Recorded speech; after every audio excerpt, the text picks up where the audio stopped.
Hello and welcome all the students. आज के lecture में हम लोग नए पॉइंट को स्टार्ट करेंगे जिसका नाम होगा reaction intermediates.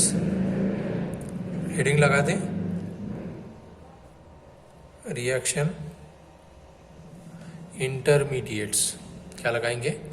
Reaction intermediates, reaction intermediates, है ना।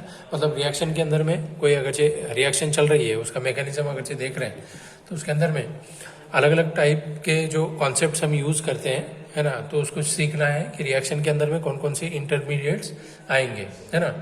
मतलब जैसे कोई रिएक्शन होमोलाइटिक या हेट्रोलाइटिक फिशन होता है तो उसके वजह से वहाँ पे बहुत सारे फ्रैगमेंट्स, है ना, फॉर्म हो जाते हैं, तो उनको हम रिएक्शन इंटरमीडिएट्स कहते हैं, है ना।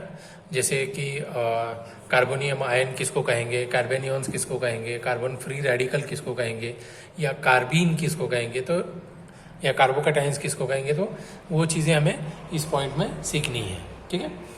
तो हेडिंग लगा दें रिएक्शन इंटरमीडिएट्स, और उसके अंदर में हम देखेंगे कार्बोकैटायंस। फर्स्ट ऑफ ऑल देखेंगे कार्बोकैटायंस, ठीक है। क्या देख रहे हैं? कार्बोकैटायंस। तो अब कार्बोकैटायंस मतलब क्या होता है, या इसी को कहा जाता है कार्बोनियम आयंस। इसी को कहते हैं कार्बोनियम आयंस, ठीक है। क्या बोलेंगे? कार्बोनियम आयंस, या उसी को कहेंगे कार्बोकैटायंस, ठीक है। कार्बोकैटायंस होता है कि ऐसे स्पेसीज होते हैं जिनके ऊपर में पॉजिटिव चार्ज होता है। कौन सा चार्ज रहेगा? कौन सा रहेगा? Positively charged carbon atoms. यहाँ पे लिख दो पॉजिटिवली चार्ज्ड कार्बन एटम्स, ठीक है। क्या रहेंगे? पॉजिटिवली चार्ज्ड कार्बन एटम्स रहेंगे, तो उसको बोलेंगे कार्बोकैटायंस, है ना, ठीक है। कैटायन के फॉर्म में रहेंगे। जैसे मान लो कि ये कार्बन है, इसके साथ में मैं एग्जांपल आपको दे रहा हूँ, ठीक है। अब यहाँ कार्बन की बॉन्डिंग है, मान लो जेड के साथ। किसके साथ? जेड के साथ। तो यहाँ पे रिएक्शन हो गई, और रिएक्शन होने के बाद ये जो इलेक्ट्रॉन्स हैं कार्बन और जेड के बीच में, तो ये मान लो कि दोनों इलेक्ट्रॉन किस साइड में चले गए? जेड के साइड में चले गए, है ना। तो अब जेड के ऊपर में दो इलेक्ट्रॉन्स आ गए, तो यहाँ पे ये दो इलेक्ट्रॉन्स, तो इसके ऊपर चार्ज आएगा नेगेटिव चार्ज। अब यहाँ पे कार्बन पे चार्ज आएगा पॉजिटिव चार्ज। कौन सा चार्ज आएगा? Positive charge. तो इसको कहेंगे कार्बोनियम आयन, या इसी को कहेंगे कार्बोकैटायन। ये जो होगा, है ना, ये जो नज़र आ रहा है आपको, इसको कहेंगे हम लोग कार्बोनियम आयन या कार्बोकैटायन, ठीक है। तो कार्बोकैटायन जब फॉर्म होता है तो इसका टाइप ऑफ हाइब्रिडाइजेशन जो होता है बच्चों, यहाँ पे मैं शॉर्ट में बता देता हूँ आपको हाइब्रिडाइजेशन, क्योंकि एमसीक्यू में भी पूछा जा सकता है, ठीक है। तो ये ऐसे टाइप से होगा, है ना। यहाँ पे ये तीन इलेक्ट्रॉन आपको नज़र आ रहे हैं, 1 2 3, है ना। अब जो यहाँ पे आपको ये प्लस चार्ज नज़र आ रहा है, तो ये वैकेंट ऑर्बिटल रहेगा। कैसा रहेगा? वैकेंट ऑर्बिटल, ठीक है। तो ये कार्बन जो रहेगा, इसका हाइब्रिडाइजेशन जो रहेगा, तो वो होगा sp2 हाइब्रिडाइजेशन। कौन सा रहेगा? sp2 hybridize in carbocation. The type of hybridization which carbon carries, कौन सा रहेगा? sp2 रहेगा, याद रखिए, ठीक है। तो अब इसके अंदर में कार्बोकैटायन के अंदर में अगर हम रिएक्टिविटी या स्टेबिलिटी अगर से देखना चाहें, क्या देखना चाहें? स्टेबिलिटी। तो सब में ज़्यादा स्टेबल रहेगा कौन सा? टर्शरी, फिर सेकेंडरी, फिर प्राइमरी, फिर मिथाइल कार्बोकैटायन, ठीक है, ठीक है। सब में पहला कौन सा आएगा? टर्शरी, सब में ज़्यादा स्टेबल रहेगा, फिर उसके बाद सेकेंडरी रहेगा, उसके बाद प्राइमरी रहेगा, उसके बाद मिथाइल कार्बोकैटायन आएगा। कौन सा? मिथाइल, दैट इज ये वाला मिथाइल कार्बोकैटायन। सब में ज़्यादा स्टेबल टर्शरी रहेगा, ठीक है। तो ये स्टेबिलिटी ऑर्डर भी आपको ध्यान रखना है, क्योंकि कार्बोकैटायन फॉर्म होता है, इसका मतलब कार्बन क्या होता है? इलेक्ट्रॉन डिफिशिएंट होता है। कैसा होगा? इलेक्ट्रॉन डिफिशिएंट रहेगा, याद रखिए, है ना। कार्बन एटम इलेक्ट्रॉन डिफिशिएंट रहेगा, जो कि पॉजिटिव चार्ज जनरेट करेगा, ठीक है। तो वो क्या करेगा? पॉजिटिव चार्ज जब जनरेट हो जाता है तो किसके साथ रिएक्ट करेगा? न्यूक्लियोफाइल के साथ रिएक्ट करेगा, क्योंकि न्यूक्लियोफाइल क्या होते हैं? इलेक्ट्रॉन रिच स्पेसीज होते हैं, और कार्बोकैटायन क्या रहेगा? इलेक्ट्रॉन डिफिशिएंट रहेगा। तो इलेक्ट्रॉन डिफिशिएंट किसके पास चला जाएगा? ऑब्वियसली जिसके पास ज़्यादा इलेक्ट्रॉन होंगे उसके पास चला जाएगा। तो वो क्या करेगा? न्यूक्लियोफाइल के साथ अटैच हो जाएगा। ठीक है, ओके। आगे हैं यहाँ पे कार्बोनियम आयन। और कैसे बता सकते हैं, रेजोनेंस के फॉर्म में भी हम उसको शो कर सकते हैं। जैसे मान लो कि यहाँ पे लिख रहा हूँ CH2 double bond CH single bond, ये CH2 है। ठीक है, यहाँ पे पॉजिटिव चार्ज है, मान लो रेजोनेंस के फॉर्म में बता रहा हूँ। ठीक है, तो अब यहाँ पे होगा क्या, यहाँ से ये डबल बॉन्ड, यहाँ से ये पाई इलेक्ट्रॉन, यहाँ पे पाई इलेक्ट्रॉन्स क्या होंगे, यहाँ पे शिफ्ट हो जाएंगे। तो यहाँ पे स्ट्रक्चर कैसे बनेगा, रेजोनेटिंग स्ट्रक्चर। ये CH2, यहाँ पे पॉजिटिव चार्ज आएगा, है ना, यहाँ पे सिंगल, फिर ये CH, ये डबल बॉन्ड, फिर ये CH2, है ना। ट्रांसफर हो गया, यहाँ से एक इलेक्ट्रॉन ट्रांसफर हो गया, तो ये पॉजिटिव चार्ज इस कार्बन पे आ गया और ये न्यूट्रल हो गया। ये देखो, ये पॉजिटिव चार्ज आ गया और ये न्यूट्रल बन गया, आ गया। ठीक है, तो ये रेजोनेंस होता है, रेजोनेंस के फॉर्म में देखते हैं। ठीक है, आगे समझ में। जो इलेक्ट्रॉन देते हैं, इलेक्ट्रॉन रिलीज करते हैं, तो वो कार्बोनियम आयन या कार्बोकैटायन को क्या कर सकते हैं, स्टेबलाइज कर सकते हैं। ठीक है, क्या कर सकते हैं, स्टेबलाइज कर सकते हैं, तो उसको कार्बोकैटायन बोलेंगे हम। ठीक है, कार्बोकैटायन बोलेंगे, हो गया ये। ठीक है, अब कार्बेनियॉन्स, है ना, अब कौन सा देखना है, सेकेंड कार्बेनियॉन्स देखना है। ठीक है, जहाँ पे निगेटिव चार्ज आएगा, जहाँ पे कौन सा चार्ज आएगा बच्चों, निगेटिव चार्ज आएगा। अब सेकंड की तरफ चलते हैं हम लोग, सेकंड वाले के पास। ओके, कार्बेनियॉन्स, सेकंड हेडिंग लगा दें, कार्बेनियॉन्स। ये क्या होगा, अपोजिट होगा।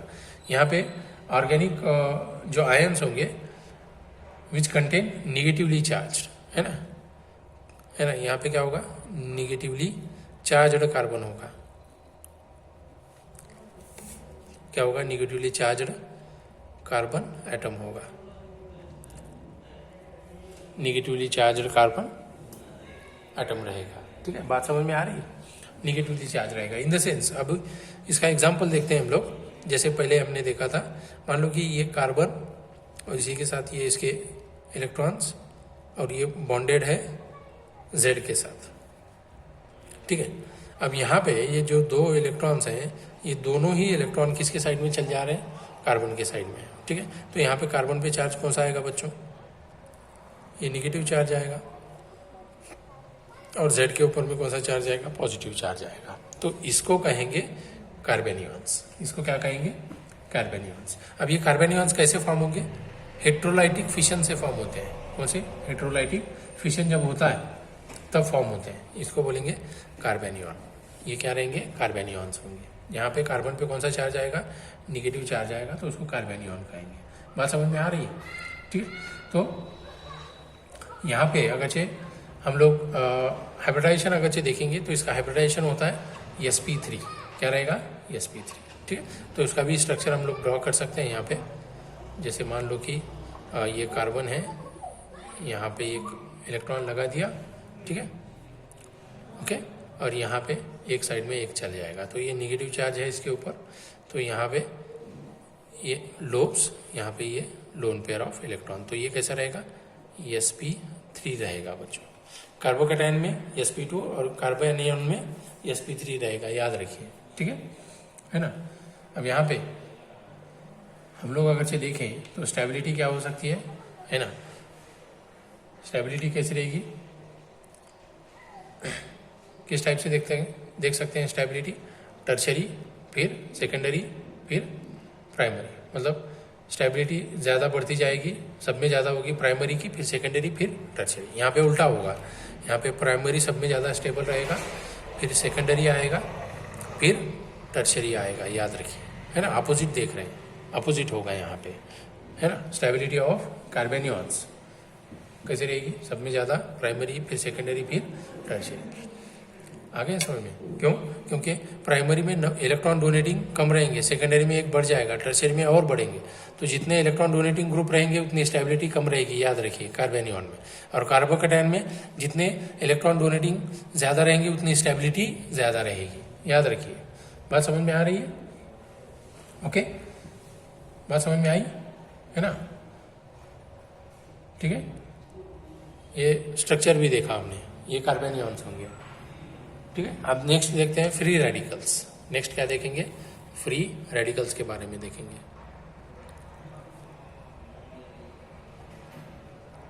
Free radicals. ठीक है, अब देखेंगे फ्री रेडिकल्स। अब फ्री रेडिकल्स क्या होते हैं?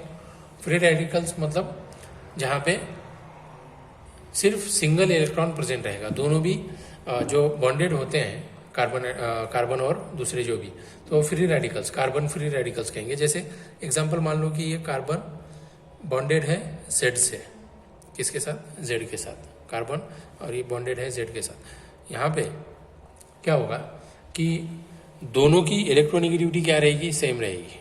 अगर डिफरेंट रहेगी तो जो ज़्यादा इलेक्ट्रोनेगेटिव रहेगा उसके साइड में इलेक्ट्रॉन्स चल जाएंगे। अब यहाँ पे फ्री रेडिकल्स कब फॉर्म होंगे? जब दोनों की भी इलेक्ट्रोनेगेटिविटी पावर कैसी रहेगी? सेम रहेगी।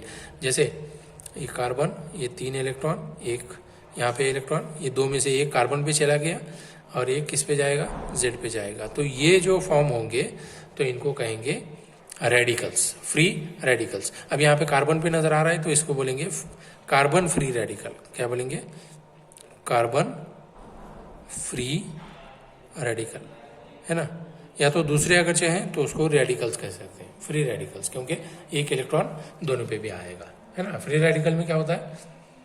इलेक्ट्रॉन क्या होता है? सिंगल इलेक्ट्रॉन डिस्ट्रीब्यूट हो जाएगा इक्वली, है ना। जैसे मान लो कि दोनों के पास में, दोनों ने मिक्स करके 100 रुपये जब इकट्ठा किए, अब उनको दोनों को पार्टनरशिप नहीं रखनी है तो क्या करेंगे? वो दोनों भी 50-50 रुपीज़ क्या कर लेंगे? डिवाइड कर लेंगे। तो वो फ्री रेडिकल होता है ना, फ्री रेडिकल होता है। अब फ्री रेडिकल जो होते हैं तो इनका हाइब्रिडाइजेशन जो होता है sp2 होता है बच्चों। कैसा होता है? sp2 होता है। जैसे मान लो ये, है ना, ये वाला, अब यहाँ पे ये लोब नजर आएंगे तो यहाँ पे एक ही इलेक्ट्रॉन रहेगा, तो इसका हाइब्रिडाइजेशन कैसे होगा? sp2 होगा। याद रखिए कैसा रहेगा? sp2 रहेगा, sp2 रहेगा बच्चों। ठीक है, तो ये रेडिकल्स होते हैं। और कार्बन फ्री रेडिकल, क्योंकि कार्बन पे एक इलेक्ट्रॉन है इसलिए कार्बन फ्री रेडिकल। अब बाकी के जो रहेंगे इसको क्या बोल सकते हैं? फ्री रेडिकल बोल सकते हैं हम लोग, सिर्फ फ्री रेडिकल। यहाँ पे कार्बन पे है इसलिए कार्बन फ्री रेडिकल। आ गया समझ में? ठीक है, तो यहाँ पे जो p ऑर्बिटल आपको कार्बन का नजर आ रहा है तो इसके अंदर में एक फ्री अनपेयर्ड इलेक्ट्रॉन है या ऑड नंबर ऑफ इलेक्ट्रॉन है। ठीक है, आ गया समझ में? तो ये फ्री रेडिकल होते हैं। आ गया समझ में? क्या होंगे? फ्री रेडिकल रहेंगे। आ गया समझ में? अब नेक्स्ट देखेंगे। नेक्स्ट तो वो होगा कार्बीन्स। नेक्स्ट क्या रहेंगे? कार्बीन्स। अब नेक्स्ट देखते हैं कार्बीन्स,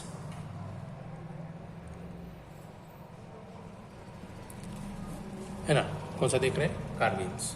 ठीक, अब कार्बीन्स क्या होते हैं? न्यूट्रल स्पेसीज होते हैं। कार्बीन्स क्या होते हैं? Neutral species.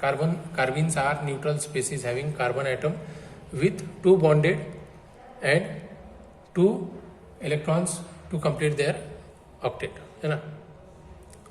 कार्बीन्स are neutral species. यहाँ लिख देता हूँ, दे आर न्यूट्रल स्पेसीज। इन पे कोई चार्ज नहीं होता है, पॉजिटिव नहीं, निगेटिव भी नहीं, चार्ज। न्यूट्रल स्पेसीज होते हैं हैविंग कार्बन एटम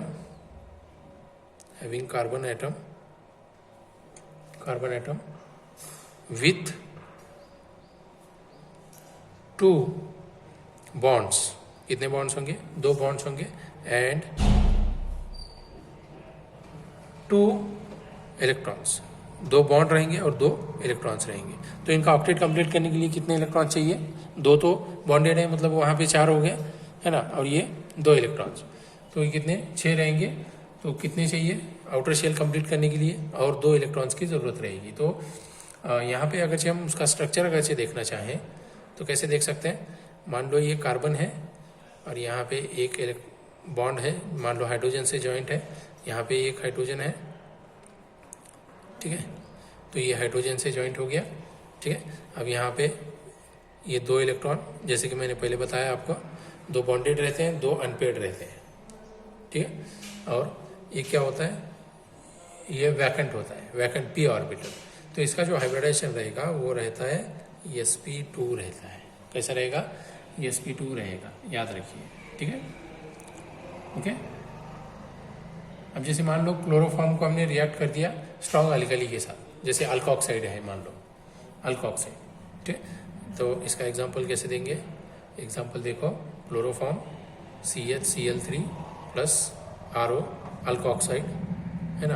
यहाँ पे ऑक्सीजन के ऊपर में एक निगेटिव चार्ज लोन पेयर लगा रहे हैं, अल्क ऑक्साइड बोलेंगे क्योंकि ये अल्काइल ग्रुप और ये ऑक्सीजन, अल्क अल्काइल और ये ऑक्सीजन अल्क ऑक्साइड बोलेंगे उसको, ठीक है। और ये क्लोरोफॉर्म है। तो इसके साथ में रिएक्शन जब करेंगे हम लोग तो यहाँ पे फॉर्म होगा ROH प्लस Cl3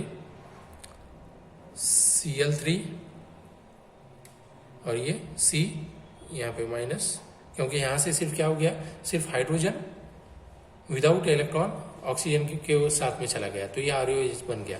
यहाँ से सिर्फ हाइड्रोजन निकल गया, तो ये CCl3 और ये हाइड्रोजन के जो इलेक्ट्रॉन्स थे सीधे से कार्बन के ऊपर ही रहेंगे, कार्बन के ऊपर ही बचे जाएंगे, तो ये नेगेटिव चार्ज आगे। तो ये क्या बन गया, कार्बीन बन गया। क्या बन गया, कार्बीन। आ गया समझ में, कार्बीन आ गया, समझ में आ गया कार्बीन के बारे में। ओके ठीक है, तो आज के लेक्चर को हम लोग यहीं पे स्टॉप करेंगे। नेक्स्ट लेक्चर में हम लोग हाइपर कॉन्जुगेशन भी हमें देखना है, तो हाइपर कॉन्जुगेशन देखेंगे। अगर हाइपर कॉन्जुगेशन अगर हमें दिया हुआ है तो हाइपर कॉन्जुगेशन हमें देखना पड़ेगा। हाइपर कॉन्जुगेशन है लेकिन लास्ट पॉइंट है, तो इलेक्ट्रॉन मोबिलिटी जैसे इंडक्टिव इफेक्ट देखना है, मेसोमेरिक इफेक्ट देखना है, ठीक है। तो नेक्स्ट लेक्चर में हम लोग आगे कंटिन्यू करेंगे। आज के लेक्चर में यहीं पे स्टॉप कर देंगे। Thank you.